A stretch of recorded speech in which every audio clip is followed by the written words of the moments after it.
हिमाचल प्रदेश गारठलाय. हिमवृष्टीची नयनरम्य दृश्य जय महाराष्ट्रवरती आपल्याला पाहायला मिळतील. हिमाचल प्रदेशातील लाहौल स्पिती व्हॅली बर्फाच्या जाड थराखाली आहे, कारण हिमाचल प्रदेशमधील तापमान सतत घसरत आहे, ज्यामुळे प्रदेशामध्ये थंडी वाढली आहे.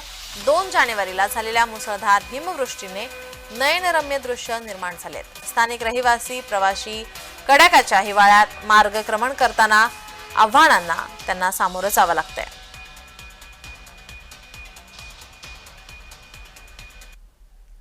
जम्मूचं सौंदर्य खुललं आहे. तापमानात मोठी घट झाली आहे. जम्मू काश्मीरमध्ये हिमवृष्टी होतीये, त्यामुळे जम्मू आणि काश्मीरच्या हिवाळ्यातील वंडरलँडमध्ये धबधबे गोठतायत. त्याचबरोबर बर्फाची दाट चादर या ठिकाणी पसरली आहे.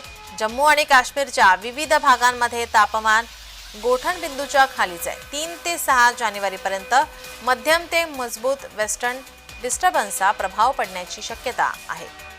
इथे हिमवर्षाव होण्याची ही शक्यता आहे.